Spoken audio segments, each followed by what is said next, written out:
think there's a lot of value that you can learn from someone else's strength journey. In my case, into powerlifting over the course of the last, I don't know, 18 months, 2 years now, um, it's sort of been interesting. Also been seeing things through a different lens, if that makes any sense. Recently been reading a lot of Greg Knuckles articles. Also, watching Omar Isuf with his squats, and then Ben Rice, different people at different levels, and it's kind of cool, especially when you actually Greg Knuckles probably had the most recent sort of impact on sort of my thinking and training, because he talked about how he was off for a little while, and then he started to take some time getting back on, and he was able to get back to normal strength levels, keeping volume pretty low. And I've been thinking about this because I've been hammering myself pretty hard when I'm really into training and really trying to increase my total and really peak for a meet or just make some significant progress. And I'm finding that it doesn't take a whole lot to make progress when it comes to volume. I think practice is still important. I'm not saying that you can skimp from having to do low volume training or low frequency training. It's just more that you got to find that right sweet spot. And it seems as though that I kind of need frequency, or what I've noticed is that I need frequency just to kind of build mental confidence, but the psychological part, but the actual idea of being just strong enough to lift a certain amount of weight.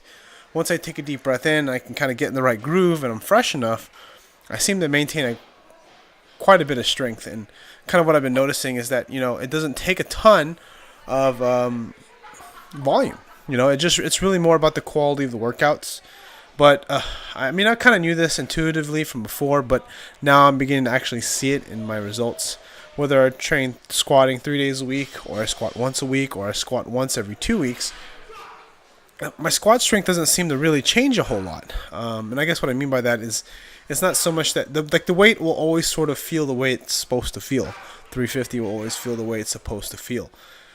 400 will feel the way it's supposed to feel. And the truth is, it seems to have more of a mental capacity, a mental effect on my ability to lift, more so than the actual strength capacity. And I think that's the big part, is that when you approach the bar with a strong mental state and you really just get underneath it and you just attack it fearlessly, I think that once you have a good amount of what's that word? It's kind of self-awareness. Once you have a really solid amount of self-awareness, you're going to be able to essentially attack any weight that you choose for yourself and really crush it. Because a lot of the time when you're inexperienced, or you're just kind of getting into the sport, you're getting into powerlifting, or you're getting into strength training, you're getting into squats, bench, and deadlifts, you sort of start to put these little mental barriers, these glass ceilings. Like for me on the deadlift, almost anything above 500, like 510 or more, kind of messes with my head a little bit. And I want to say that it messes with me more subconsciously, because 510 doesn't seem too bad. 525 definitely messes with my head. 500 is kind of like no breath, right? Easy. Squats, it's been creeping up. 345 easy. Doesn't really mess with my head. But when I get to 370, that's sort of when I get under the bar and I get to depth, there's a little bit of panic that kind of sets in, and you got to control that.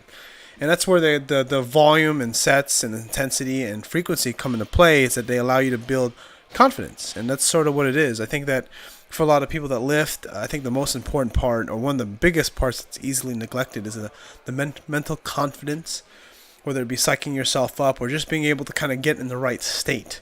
So kind of curious to know if anyone out there has ever experienced that, or figured out kind of a way to sort of put yourself in the right mindset, irregardless of the weight. One thing that comes to mind is Malachev. I've heard him say that the body doesn't really know how much weight you're going to lift, so it's kind of like all mental. Anyways, running out of time on this video. Leave a comment below. I'd like to hear your thoughts on how to get past the mental blocks that might slow you down or cause you to hesitate.